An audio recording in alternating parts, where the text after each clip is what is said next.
Hey, poker people, it's Sky Matsuhashi, and this is the Smart Poker Study Podcast.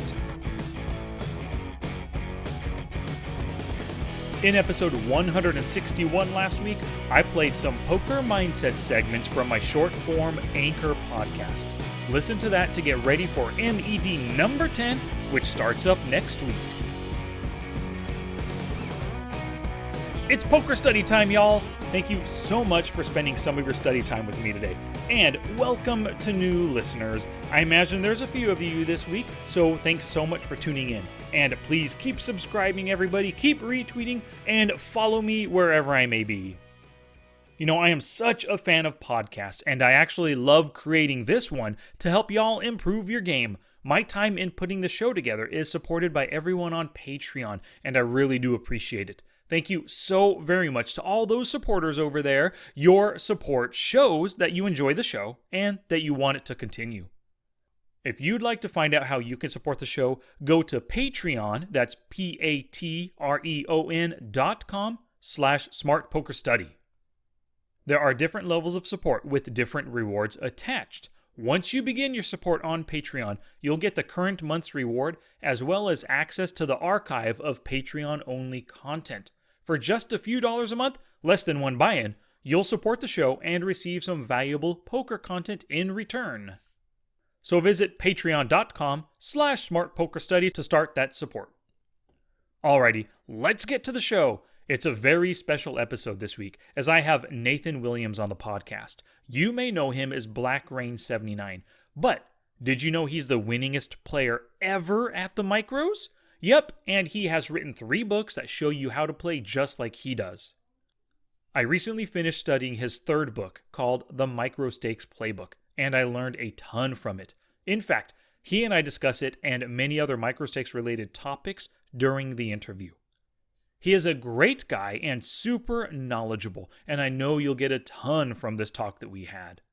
Please visit the show notes page for everything that he and I discuss, along with links to his book, to his website, to his YouTube videos, all that jazz. Just go to www.smartpokerstudy.com/pod162. And without further ado, here is Nathan Williams, aka BlackRain79. Gambate! And now for our feature presentation. I am so excited to have Nathan Williams, aka BlackRain79, on the show today. He is the all-time winningest player at the micros, something many of us aspire to, of course. He's been a poker pro, a semi-pro, and a great coach for over 10 years now. He's created an incredible micro-stake strategy site at blackrain79.com, and he's written 3 books all about micro stakes and low-limit poker strategy. His first 2 books were called Crushing the Micro Stakes and Modern Small Stakes. His 3rd book, called The Micro Stakes Playbook, came out recently, and he's here today to talk to us about it and to help us micro stakes grinders with our games. Welcome to the show, Nathan. Hey, thanks for having me, Sky. I'm really happy to be on your show. Oh, good. I'm glad to hear that. Thank you very much. You know, I've known about you for quite some time now. I've retweeted your stuff. I've seen your tweets. I've watched tons of your videos. So I am really excited. Just like the first time I had like Alex Fitzgerald or Split Suit on the show. It's really awesome to have you on the show. So I do appreciate your time today. Awesome, man. I appreciate it. I've been checking out your site for quite some time, and I really like what you're doing, just talking about studying poker. So super excited to be on. Awesome, man. Thank you. So a lot of my audience, who knows what they're paying attention to, but hopefully many of them know you. But for the audience members that don't know you, can you give me a little bit about your personal poker history? You know, when did you start? What games and stakes did you start at? How did you progress through the stakes? And of course, where you're at now in poker. Sure. Yeah. So it's kind of a long story. I started playing play money in about 2004. And then I switched over to real money in about 2005, starting on Poker Stars and Party Poker at the time. And I started at the very lowest stakes, just like what I always recommend in my on my blog and in my books. So that'd be 1 cent, 2 cents. I will say the games were a little bit easier back then. I'm not gonna lie. So I had I wasn't a very good player. I will totally admit that. I was pretty much just playing only the nuts, playing full ring, the typical nit. only betting when I have aces or kings or a set. But it was good enough to, blaze through the 1 cent, 2 cent, 2 cent, 5 cent. And then, yeah, by about 2007, so that's about 2 years after I started playing real money, I was playing NL 100 at that point, which is 50 cent, $1, $100 buy-in. And that's the point actually where I decided to quit my job, the crazy GoPro experience that some people do. Yeah. And yeah, since then, I've still been just playing mostly at the micros. I became sort of semi-famous for just mass multi-tabling the very lowest stakes for a while. And these days, I still mostly play at the micros. I would say NL 25, 50, and 100. And I really I stay around these stakes. People ask me all the time, why don't you move up? Why don't you go play against Ivy and Dwan or something? And it's just not really, I guess I just don't really have that goal or that mentality with poker. And obviously, I'm also heavily involved with teaching the game with my website, books, and videos and stuff over the years. So the fact that I actually regularly play at the stakes that I'm teaching, I think gives me a big advantage over a lot of other people that, play way higher stakes and are trying to teach somebody who's playing a $25 game, for instance. Yeah, absolutely it does. I love that you do have that and that you currently keep on doing with that or keep playing those stakes with that experience. Do you find that because you have all this experience and you're continually playing, you're able to really, I guess you're probably able to really explain the theory and explain the different strategies really well in terms that the current micro stakes players can fully understand? Yeah, I think definitely you hit the nail on the head with that. I mean, there's, I'm not trying to talk about, when I listen to, somebody like Doug Polk, for instance, I think he's amazing. He's one of the best poker players in the world. But when I listen to him, I'm learning stuff that I know I can't use in the L25 games. The guy's, he's talking about stuff that's just so advanced. And so I try to just keep it really, really simple for, people that are playing low stakes games, $5 games, $10 games. And Yeah, I explain. agree. The thing about that is you just don't need to go that advanced because your opponents aren't playing anywhere near Doug Polk's opponents are playing to their level. Exactly. I mean, I regularly look at high stakes hands and look at commentaries on them, and the stuff that these guys are doing at 5, 10 and above these days are just unbelievable. It's like 10th level thinking, and it's just stuff it's stuff that actually would hurt you at a $5 game. Absolutely, I would agree with you there. When I see that stuff too, watch high stakes poker online, and then like you said, Doug Polk's videos and his vlog and everything. Yeah, some of that stuff. I mean, some of the stuff he talks about just goes over my head because I've had no reason to ever even study or even think about that stuff up to this point. Absolutely, yeah. Mm-hmm. Yeah. Great. So you talked about your playing and how you progress through the levels at 100 NL, and you're still there at 25 and 50 NL as well. How did you study at the start? What were you doing back in 04, 05 to improve your game?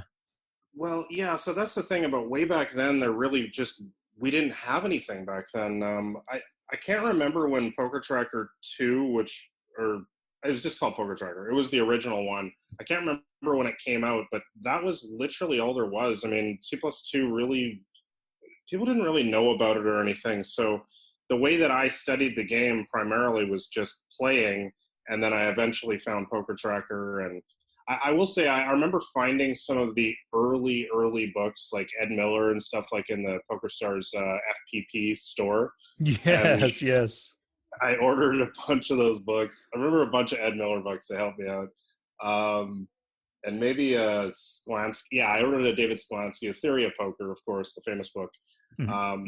I read that as well. So a couple kind of the old school books and early Poker Tracker, just studying my hands a bit, and the rest of it just playing, just tons and tons of playing poker. Yeah, I gotcha. Those first books that you're reading, the Skolansky, which I've never read that book. I've read some of Ed Miller's stuff, but that early stuff, was it all geared to just poker in general, or was Ed Miller and Skolansky talking about online poker at that time, or was it just poker in general? Both of those authors, I believe, are solely live players. And a lot of a lot of these books actually were written before the No Limit Hold'em sort of boom around that time. So actually, most of those books are limit Hold'em books. If I remember correctly, Theory of Poker is primarily a limit Hold'em book. So it's just general stuff. It's nothing that would be applicable. Like there's no talk of HUD stats or multi-tabling, or it basically predates online poker. I gotcha. So yeah, that was the early, and that's how I got my start as well. Just reading books and playing a ton, and then eventually, I was watching a World Series of Poker, just a regular ESPN broadcast, and then Norman Chad was talking about a player. He would look like a young guy, like 21, 20 years old, and I think it was Lucky Chewy he was talking about. Lucky Chewy was there playing poker at the main event, and then Norman Chad said, "This kid, can you believe he's 21 years old and he's a poker coach? People pay him to play poker or to teach them poker." And I thought to myself, oh my God, they really do that? People teach poker? And then Norman Chad went on to say he's an online poker player and coach. And I go, oh my God, people teach online poker? So I went on the computer and I probably just Googled poker coach or something. And all of a sudden, all these websites I'd never heard of 2+2, that popped up. Pokertricks.com, an old site I used to study from, that popped up. In the beginning, did you learn from a lot of things like 2+2 or card runners back in the day? Well, definitely, I would say by about 2009, that's kind of when I would say the poker forums, 2+2, and a couple others started popping up. So I started posting a lot on there, posting my own hands and talking with others about their hands as well. And I started to get involved with training sites a little bit. I think I had a subscription at Card Runners, maybe Deuces Crack.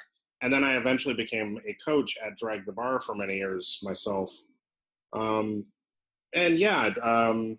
would definitely say by about 2009, I was getting involved a lot more with that kind of stuff. Gotcha. Awesome. So what did you do at Drag the Bar? I've never looked into it. How are you a coach at those various websites? Are you basically just creating videos, or do they actually have like a coach's page where their clients can contact you and schedule one-on-one coaching? How does it work? Drag the Bar is kind of today here in 2017. It's not really as operational as it used to be, like a lot of training sites these days. Mm-hmm. I've made about over 100 training videos for that site in the past. Mm-hmm. So that's primarily what I did, and also I would do. They would allow you to offer some private coaching through the site, and then I offered it through my own site as well. So I ended up working, I think, with over 100 clients from about 2009 to 2012, doing private coaching as well. Awesome. So yeah, you're a super experienced coach, and I would imagine all of that coaching has really helped you write, your 3 books that you've written. They're all great books, but I would imagine all that coaching work has really helped you become a really good book author, I would imagine. I believe that teaching the game actually does help the coach as well. I know it seems kind of ironic, but you kind of it forces you to think about why you're doing certain things. I remember when I first started coaching, I actually had a lot of problems with my first, say, dozen clients. Like, I just felt like I was a terrible coach because I would be analyzing their play and I would tell them, no, I don't think that's the right play. You should do this instead. And they'd ask why. And I'd be like, oh, what? Yeah, why? The right play. And it really forced me to, think about it. Like, why have I been doing this specific play for years? Why is this play better than the one they're doing? I believe that it totally helped me. I also I went to university and I studied history and philosophy and all that stuff. So that's just all about writing and reading and stuff. So that helps when you want to be an author as well. So. Absolutely, it does. Yeah. What when you coach your students, do you actually talk to them about how to study poker? Do you have like one of your sessions telling them what to do, or like just basically how do you communicate studying to your students? So I should say that I don't actually do actively coach anymore. I've just got so much stuff going on. But back when I did, I would usually split it up with them. About 50% of the time, we do sort of a live play session. Usually I would be the one watching them, and we do this usually with Skype, I believe, and do a screen share. and we'd just discuss the hands. Sometimes they'd watch me and play, and we'd just discuss the hands. And the other 50% of the time, I would either do some sort of maybe sometimes a PowerPoint thing that I've just the basic theory that I had prepared. But a lot of the times we would work in Poker Tracker or Hold a Manager if they use that as well, and just talk about how to look at general stats, how to review hands, how to use filters, all that kind of stuff with using a poker tracking program.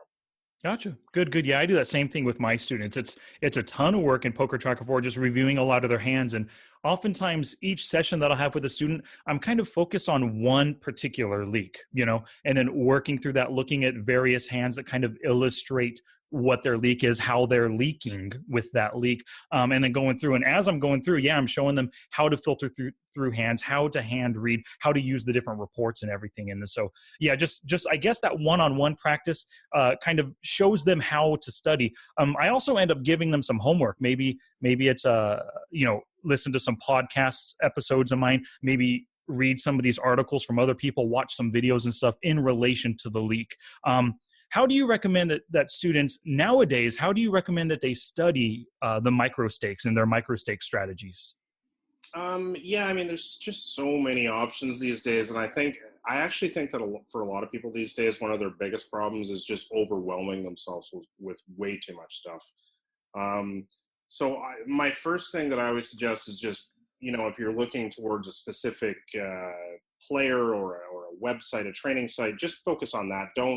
Don't get a subscription on like 3 different sites. Don't be reading 10 books at the same time, that kind of thing. And I would say that, playing the game should always be your bread and butter, because you're going to learn through trial and error. But then definitely reviewing your hands every session, ideally in Poker Tracker 4 or Hold a Manager. I would say that for a beginner player, a micro stakes player, definitely picking up a few beginner level books would be a good idea. And maybe getting a training site subscription with a training site that focuses on the lower stakes. And then there's a lot of free options out there as well these days. Twitch is fantastic. There's all sorts of guys streaming on there.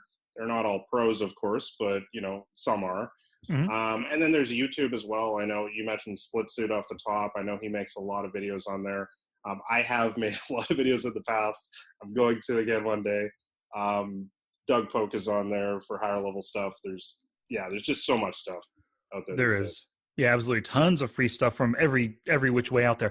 And then you had mentioned books and everything, and I purchased right when you released that book, your latest book, the Micro Stakes Playbook. I think I bought it that day or the day after. I started reading it right away, and I just love this new book that you created. The format for it was awesome. You have 21 different strategies, and you call them plays, of course. It's a playbook. So the 21 different plays, and you break each down and show how to use it, the opponents that you should exploit with those plays and everything. How did you come up with the idea of creating the playbook? Because I don't think I've ever seen a book using that strategy before. I think it was really just my first book, Crushing the Micro Stakes, was extremely popular. And I think it's because it was kind of a shorter book, and it was just a kind of almost a series of if A, then B kind of statements almost. And mm-hmm. a lot of people just took it to the tables, and I said in the book, don't just copy everything here. You need to think through the game yourself as well. But a lot of people, it just kind of was that book, or it was almost a recipe type book where a lot of people just took it to the NL2 and NL5 games and just started having success. So I felt that my second book, Modern Small Stakes, just kind of got way, way too long. And it was almost perhaps read like a college textbook or an encyclopedia. Mm. So with this third book, I really wanted to bring back that sort of shorter, concise, this is what to do, just something that people can truly just take right to the poker tables and use for themselves. Because I think that's the whole point of reading a poker book. Like, I know some people read poker books, they're just poker book junkies and they just want more theory, but I think that the best result is a graph that goes in the right direction. Somebody who who said, I read that book and it improved my results. And as an author, that helps me because then they go and say nice things about my book and more people buy it, of course. Absolutely. So, Yeah. Have you, I know you don't sell your books on Amazon. Have you thought about offering it there? I definitely have over the years. There's, I think I'm probably the only poker author who doesn't offer it on Amazon. There's a bunch of different issues with that, with Amazon taking a large cut from authors, Yeah. and also just the fact that I have an established website with my own audience, which is different than a lot of the other authors out there. They don't have that, Mm-hmm. so I don't actually have to use Amazon's audience, if that makes sense. No, it totally does make sense. Yeah, and one of the reasons why I asked about your book being on Amazon is because for me personally, I love paperback books when it comes to studying. I only read ebooks for fictional books. For everything nonfiction, self-help, poker and stuff. I love that physical book because I really need to write on it. I need to feel in my hands. I need to see it on my bookshelf. It really helps to be able to pick it up and quickly flip to a chapter to reorient myself or to just refamiliarize myself with some kind of an idea, And I took, when I bought your book, I went to Office Depot with it on a flash drive, and they said I couldn't print it because it's copyrighted and I'm not the print owner. And so that kind of bummed me out. My printer at home, it would be expensive if I printed out your entire book, So I would just love it if your books were on, maybe not on Amazon, but is there a way to offer it paperback someday, do you think? I know there are ways, and I've had people ask me for years if you will do this. I guess I've just been lazy, and I can probably find a way how to do this. It's something that's been on my to-do list forever. What I do with all my books, though, like the Kindle and iPad versions, that like the Mobi and the EPUB are coming out any day now for the latest book. And anybody who's bought the book previously, by the way, will receive those for free. I'll send you an email with those if you use Kindle. Or something like that. But yeah, that's kind of where I am at with that. I might put it on a physical copy one day, but I don't want to make any promises. Yeah, I gotcha. I understand that. Just getting back just to the book itself and the strategy inside of it, I really love the 21 plays, and I like how you describe the play, and then you go about explaining how to use it, and most importantly, you go about who to use it against and the different circumstances. And what's great is that for just about every play, you have 2 or 3 hand examples that clearly illustrate what's going on. And I just wanted to give you kudos for that because this book is such an easy read. But while it's such an easy read, it is so valuable because if you do try to implement these strategies, one strategy over a time over your next 3 play sessions or whatever, I think, and it's been working for my game, I think everybody out there who's buying this book, I would imagine they are improving their game, assuming they're putting into practice what you're teaching. Yeah, absolutely. I really appreciate the compliment, by the way, on the book. It's that definitely was my intention, was to just create plays, as I call them, that are as concise and easy for the reader to sort of digest as possible. Mm-hmm. So yeah, I'm definitely glad that's the impression you got from the book. Awesome. How do you recommend that somebody actually, when they first pick up your book and start reading it, how should they study it and how should they implement these plays? I think that there's many different ways to read the book. Some people will just read it in an afternoon or two, and that's completely fine. But there's 21 chapters in total, and you actually could probably just split it up. I wrote the book in a linear fashion, pre-flop, flop, turn, river, like I do with all my books. So I would actually suggest that someone should just read the pre-flop section. They could probably read that in 2 hours, 3 hours at the most, and maybe just start, in their next session, trying to implement some of those ideas. So they're actually using the material at the same time that they're reading the book. And then maybe after that, come back after a day or two, read the flop section. Again, probably they can get through it in about 2 or 3 hours, and then take that to the tables and implement it, and so on and so forth for the turn of the river. Awesome. Yeah, I like that idea for sure. I just thought for myself, like every time I read a book, I try to figure out, how am I going to actually put this stuff to use? So for your book, what I've been doing is, of course, for this interview, I just read the whole thing thing straight through, took notes on everything. But I am going to go back through it again. And this is how I do it. I take my time when I'm studying content, and I don't rush through and just hop to the next book. Like you had mentioned earlier, some people just go book to book to book real quick. What I'm planning on doing, now that, once this interview is done and I go back to the book again, I'm going to start with play number 1 and just start 3 days per play and just focus all of my play, finding situations where I can actually implement what you're talking about in play number 1. And then, after those 3 days, I'm going to go back and play number 2. So like play number 1 is, creating custom ranges. Great. I'm going to use my own custom ranges, which I always have, but I'm just going to really focus on choosing good hands in good positions against good players with that, with that play number 1. And then after that, those 3 days, play number 2 that you talk about is picking up the easy money before the flop. Great.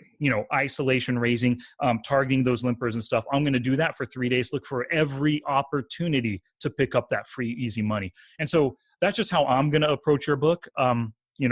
Once we get done with this interview, and that's kind of how I would recommend to everybody else. What do you think about that idea?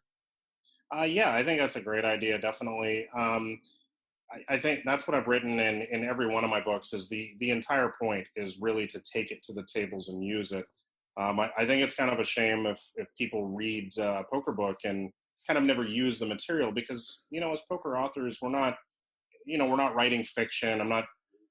It's not really meant to entertain you. Somebody said they thought that my first book was funny. I should be a comedian or something one time, but that's not my intention at all. My intention is to get people winning at poker. That's the sole intention of the book. So it is absolutely necessary for people to take the material and start using it at the table. So I think that a sort of idea, maybe you call it chunking, like you were just talking about there, I think is an excellent way to read the material. Today's podcast is brought to you by Audible. Get a free audiobook download and 30-day free trial at audibletrial.com/smartpokerstudy.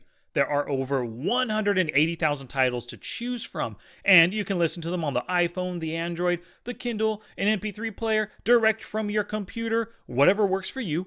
And currently, it has How to Study Poker Volumes 1 and 2 available. And if you're looking for poker content from others, Audible also has Dr. Trisha Cardner's book, Peak Poker Performance, and Hasib Qureshi's How to Be a Poker Player. And a couple of shout outs right here. Johnny Brock decided to sign up for America's Card Room under my affiliate. He went to smartpokerstudy.com/ACR. He used the offer code SPSPOD, and now he's getting 27% rake back, and he's supporting the show at the same time. Thank you very much, Johnny. And Gideon Nell purchased the How to Study Poker webinar. If you would like to get this webinar for yourself, just go to the show notes page to find a link to get $5 off, just like Gideon did.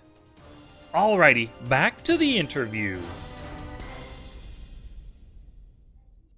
We talk about player classifications, players are lags, tags, nits, and fish. And those are the 4 classifications I've only ever used for players, my opponents. But in your book, this is the first time I've ever heard of it. You have 6 different player classifications. Would you mind real quick telling the audience what those 6 classifications are? And maybe just some quick characteristics of each, as well as ways to kind of exploit each of those player types? Sure. Yeah, absolutely. I actually used 9 in the previous book, Modern Small Stakes, so I tried to break it down in this one. Wow. Yeah, I haven't read Modern Small Stakes yet, but I will give it I'll eventually get that one and read it. But yeah, 9 sounds crazy. That's a whole lot of classifications there.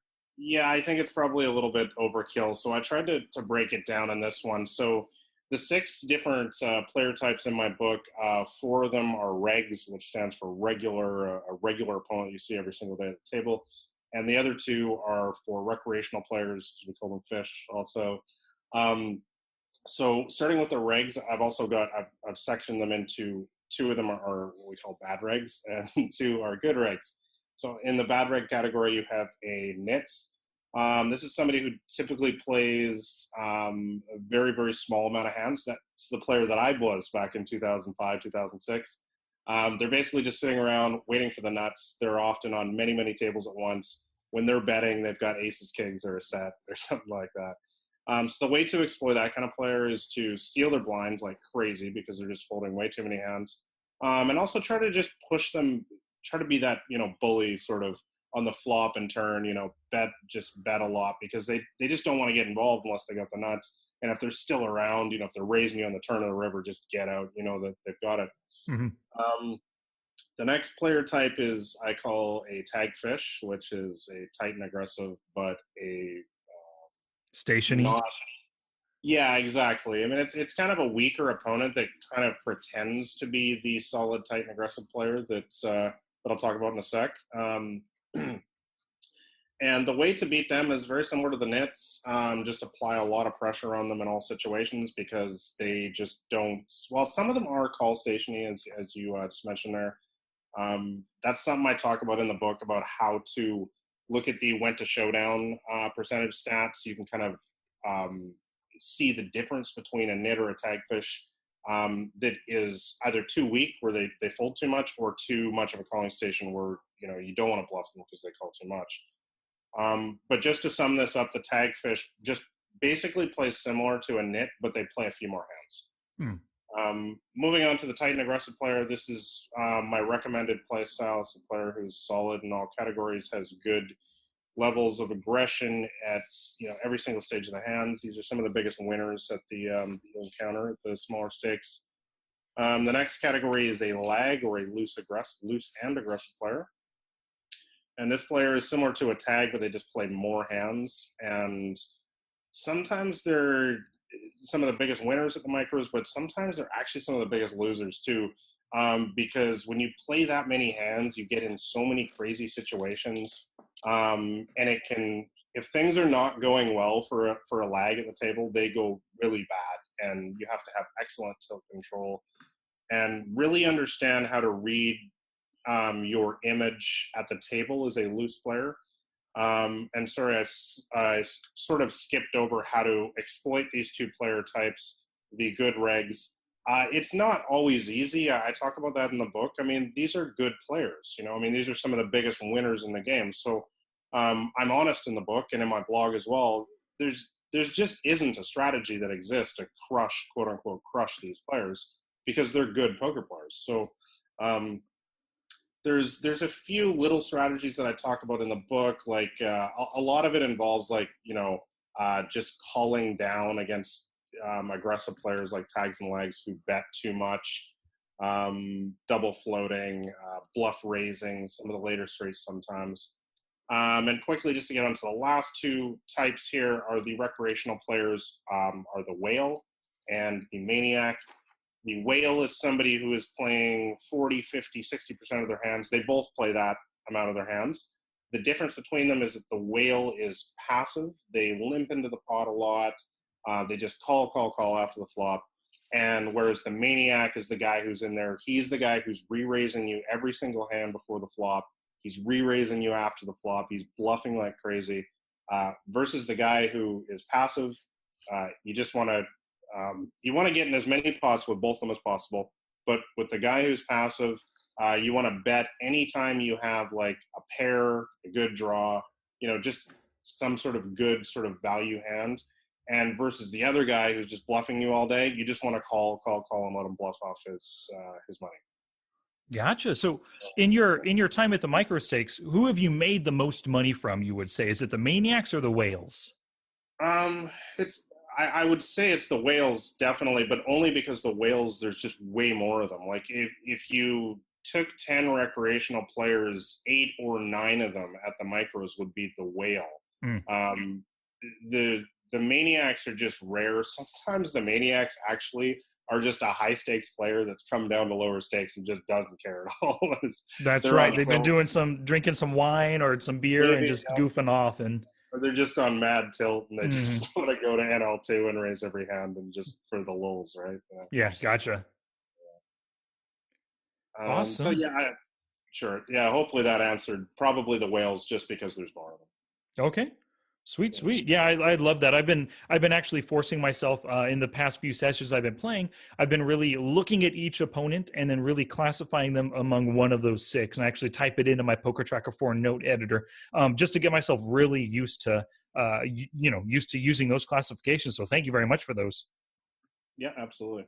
Sweet. So when it comes to your very first play within the book is, like you had mentioned, it's all pre-flop stuff in the beginning, and the first play is all about custom ranges. Now, a lot of people, I don't want to get into how to create custom ranges here. You talk about it really well in the book, so anybody can use the book and create their own ranges. But what a lot of people do is they hear about these opening ranges. I should open 12% from EP and 15% from MP, blah blah blah, and they go online, and they find ranges from other people, like from yourself or from me, or maybe whatever coach puts out ranges. If they do find somebody else's ranges, how would you recommend that they actually use those ranges in game, especially given that they didn't do any math, they didn't come up with the ranges themselves? Yeah, I mean, I think that's the problem with a lot of opening ranges, is that they don't take into account who's actually sitting at the table. Mm-hmm. It's really easy to say play 15% from EP or 20% from here, but what if there's two maniacs in the blinds, right? Or something like that. Or what if there's two total nits? I mean, you should be playing way more hands because they're just going to fold all the time. So that's really what I try to talk about in the book. Is I don't even talk about default ranges in this book. I give default ranges in my first two books. Mm-hmm. What I'm doing in this section is I talk about who's actually at the table based on those 6 player classifications that I just talked about, and really how to alter your ranges depending on which one of them is seated in the blinds or on the button and so on. Absolutely. Yeah, that's what I really liked about that first play. You really talk about that, and it does make total sense, opening the ranges when it's necessary and then shrinking them up when you got maybe some loose aggressive people to your left and everything. You said earlier that, yeah, there aren't any good strategies to use against tags and lags, and I totally agree with you. The one strategy I use against them is to get off the table when they're on my left. Yeah, I talk about that a lot as well. Mm-hmm. I shouldn't say there's not any good strategies to beat them. I mean, there are. It's just there's nothing that, versus the bad regs and obviously the recreational players, you can just generate a massive win rate against them because they're making so many huge mistakes. Whereas there are strategies to beat the good regs, but there's nothing. You're just never really going to destroy them. Yeah, it's not like you have a huge advantage over them because of their style. Exactly. Yeah. Awesome. Well, because I got you on the line right here, I'm going to be a little bit selfish right now, and I would really like your help with plugging one of my leaks. I find that I fold to turn bets way too often. Occasionally, after 1 week or even after a month of playing, I'll look at my stats, and the general fold to turn stat is upwards of 70 or 75% for me. And of course, sometimes if a super nit is is raising my bet on the turn, of course I got to fold. Or if the board is just wrong and ugly for me and it smacks my opponent's range, I got to fold. But in general, folding 70 to 75% of turn bets feels way too high. How would you recommend that I dive into and fix this leak? Okay. Yeah, I think there's several ways to approach this. First thing that I always suggest is when you're looking to sort of change your play in any specific area, is to never make drastic changes overnight. So anything that I'm going to recommend here is just going to be sort of minor stuff for now. The first thing is I would continue to just mostly keep folding against the nits for now, because typically when the nits are betting, the turn against you, if they're double barreling you or if they're raising you, they typically, most of the time, they got what they're representing. So we want to find ways. We want to find a couple ways, obviously, to stop folding so much. So I would choose the better players, the tags and the lags. These are the guys who, if you look on your HUD, they're probably going to have a bet turn percentage of 50%, sometimes 60% or higher. So versus those players, I would start picking a few more spots to do what I call a double float in the book. Mm-hmm. And that's really where, usually, of course, top pair, you're not going to fold, but maybe to start picking some more hands that you're probably maybe folding middle pair right now, and just start calling again and, seeing what they do on the river. And I would also suggest tossing in a bluff raise against these kind of players from time to time. I think I talk about that in one of the sections in the book. And the kind of hands that you want to pick are hands that don't have much equity. Like a hand like middle pair has quite a bit of equity. It's a made hand, and if they're bluffing, you're probably 80% or so to win the pot. But if you have a hand like, say, a gut shot on the turn, or two overcards, for instance, maybe you called the flop with ace king high, and you've still got ace king high on the turn.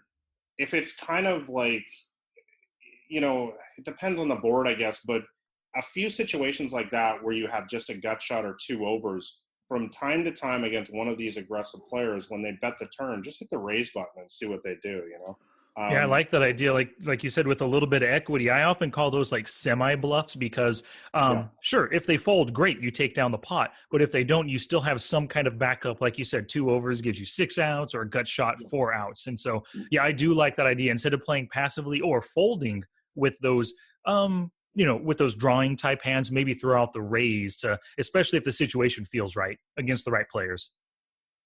Yeah, absolutely, and just from time to time, it's definitely against the aggressive players, and of course you should be just calling some. I prefer to do it with sort of more of a made hand, a better draw, maybe a flush draw, middle pair, top pair. I prefer to call with those hands a little bit more, but definitely you could try that bluff raise from time to time. But like you said, just always make sure you have some outs. As I talk about in the book and on my blog and stuff, I don't believe there's any real reason to ever just go on a stone cold, pure bluff. Like, don't just raise if you have 6 high or something, because you just always want to give yourself a chance to hit that miracle card on the river. I mean, why not, right? Absolutely. Yeah. Totally agree with that. And I really like that very first suggestion you made. Never make drastic changes when you're, trying to fix leaks and stuff, because that does make sense. Make small, gradual changes, feel it out, test it out, see how it works, and then continue on with other additions too. You don't want to do like you just mentioned. 1, 2, 3, kind of 4 different things I could be doing. If I try to do all 4 of those at once, that could just send my head spinning every turn that I see. Whereas if I just take it one at a time, gradually implement them in my game, and that makes a lot more sense. Yeah, absolutely. I mean, you said you threw out a number. I think that maybe you're folding 70% or on the turn or something right now. So Mm-hmm. I would never want to teach someone to start folding only 40% or something now. I think Yeah, that's a huge change. exactly. So you want to go to like 60%. Mm-hmm. So keep folding mostly against the nets, like I said, and maybe just find a few spots versus those aggressive regs. You can either make another call with a made hand, or even toss in a bluff raise with a little bit of equity from time to time. Sweet. Yeah, thank you very much. I appreciate it. The last play I want to talk about from your book is play number 12, and that's about triple barrel bluffing. Now, you give some great pointers in the book about how to do it, what players to look for, situations to look for. The hand examples for triple barrel bluffing is great as well. But just for the podcast, because triple barrel bluffing can be so scary, oftentimes you're risking a huge portion of your stack to do that. Can you give my audience some tips on how to be better triple barrel bluffers right now? Yeah, I mean, this is a play that is still not used that much at the micros, and I would actually say for anyone in your audience that's playing like NL2, NL5, and even NL10, I really wouldn't bother with this too much. There's just so many calling stations down there that are going to look at top pair and just say, I call, I don't care. Gotcha. You should be more geared towards triple barrel value betting as opposed to bluffing at the smallest of the stakes. Yeah, absolutely. And the other thing actually about when you just move up to higher stakes, like 25, 50, 100, it just starts feeling like real money to people more often. Whereas when, your bet on the river is $25, like you're playing NL50, and your bet on the river is $25 or NL100, that just feels more like real money to someone rather than the bet is $3 or $5. Right? So, I would definitely try it at a little bit higher stakes, not the NL2, NL5 stuff. And I mean, it's really about the player, and I would say the board runout are probably the 2 most important things. I'm typically looking for players who are regulars, number one. Don't do this against recreational players because they're just going to call you. and I'm looking for players who are what I call weak. That kind of means they just don't go to showdown a whole lot. Typically, went to showdown stat on your HUD will be sort of 20, 23, 22, 21. I'm looking for players like that. And that just means that they really they want to have a strong hand, to go to showdown, essentially. The other thing that I'm looking for is a good board run out where it's kind of scary cards, especially like big broadways. Like if it comes like 5-5-7 on the flop, I bet with my whatever, say I've got a gut shot or something. They call. I'm looking for a board run out of like a king on the turn, an ace on the river, because the kind of hands that I think that they're going to be calling me with on a 5-5-7 flop, I think I said, are hands like pocket eights, pocket nines, pocket tens, pocket jacks, pocket queens. How do you think those hands are going to feel when the turn goes king, ace, and I keep betting the whole way? They ain't going to like it. They're not going to like it. And I'm also, like I just said, I'm picking players who are already adverse to going to showdown without a strong hand. So I'm looking for weak players. To sum up, I'm looking for weak players and a strong board run out that's just got scary cards. Those are the two keys, I would say. That makes total sense. Awesome. Thank you very much. I appreciate it. Yeah, you say that same stuff in the book, but I just thought we should give, the audience a little taste of skill number 12 here. It's one of the scariest skills for a lot of people. It is, and I will say, this is something it's very, you need to have a very precise read. Like, I don't want people to listen to this and just start go triple barrel bluffing, all over the place. It's a quick way to lose money as well. You really need to be sure about that it's the right kind of person, the right kind of play. And you just can't do it all the time because, people are going to see that you're just betting like crazy, and they're going to start looking you up lighter as well. So, yeah, I'll leave it at that, I guess. Gotcha. Yeah, they'll start treating you like the maniacs, that classifications you created. Yeah. Awesome. Well, Nathan, I really do appreciate your time today. Regarding the book, is there anything else that you want my audience to know before they go out and purchase it for themselves? No, I think we covered a lot of it in this interview. It's, I think the reader or the listeners probably got a pretty good idea of what the book is about. If anybody has any questions more, by the way, just send me an email anytime at Nathan@BlackRain79.com. The book is available, as I said, as a digital book for now. It's going to have the PDF is out right now. The Mobi and EPUB will be out soon, so you can read it on your Kindle, your iPad, your tablet, anything like that. And maybe one day I'll get the print version out. Awesome. I'm looking forward to that. Yeah. When your first two books, when you do that, I will purchase the first two books as well. And the third one, I'll get it again. All of them on paperback for sure. Okay. I will let you know for sure, and I will just send you a copy. No worries about cool. Awesome. about that.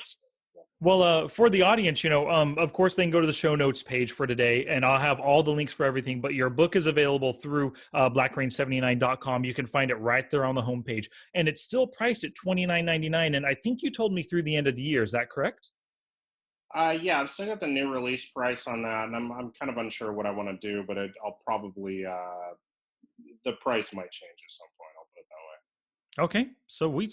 So we'll make sure to send the listeners, everybody who visits the show notes, will be going to your page. And also on your page, we didn't talk about it in the podcast at all, but I love your newsletter. Every single week you put out a new article, and they're just incredibly valuable resources. A lot of them are kind of like, your articles are like the ultimate guide to blank. And when you call it the ultimate guide to something, it truly is. When you hit something like opening ranges or targeting opponents or the best stats, or quote unquote, kind of like the best stats you want to have at the various stakes, your articles are super thorough, and I highly recommend everybody join the newsletter. So when those new articles come out, you get them right away.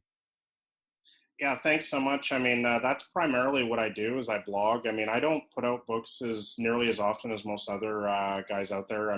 This one, I hadn't come out with a book in 3 years. Mm-hmm. So yeah, I'm writing every single week articles on my blog. I really want my site to be sort of the number one micro-stakes strategy site on the internet. And I really just focus on the lowest stakes, and speak from experience as well. I mean, I read a lot of other articles on the internet. I'm not going to mention any names or anything, but I just feel like there's a lot of stuff out there that isn't really thorough. You know, it really doesn't talk about, okay, this is exactly the kind of player you do this against. And so I really try to cover that kind of that need. And of course, you know, my blog is always free and anybody can read it. There's new articles every week. So yeah, hop on the newsletter and you'll never miss one. Awesome. Yep. So we'll link to that in the show notes. And of course, if you want to contact Nathan, there's also Twitter at BlackRainPoker. And also, like you said, he created a ton of videos in the past, and hopefully, you know, you'll be making some more soon, but you can find his YouTube channel, BlackRain79 Poker. And thank you very much for your time today, Nathan. I really do appreciate it.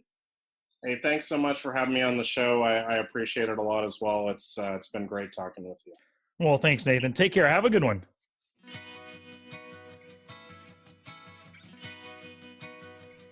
Thank you so much for listening today, and of course, thanks again to our wonderful guest, Nathan Williams, aka BlackRain79. Thanks again, partner. Remember, you can go to blackrain79.com to find out all the information about Nathan Williams, along with his 3 books, his weekly articles, links to everything that he does. You can also find him on Twitter at BlackRainPoker. On YouTube, his channel is BlackRain79Poker. And if you want to pick up the MicroStakes playbook, and I highly recommend that you do, it's still 20% off, so it's priced at $29.99, and that's going for not too much longer, so pick it up soon before it goes up. And you can find a link directly to the book through the show notes, or, of course, blackrain79.com. It's right there on the sidebar for you. Alrighty, poker people, next week, the final minimum effective dose number 10, which is all about poker mindset. It'll begin next week. Make sure you come back for that one. Word of mouth is the best advertising, so thank you very much for sharing the show with other poker people. Your sharing and caring is what helps us grow. Until next time, study smart, play much, and make your next session the best one yet.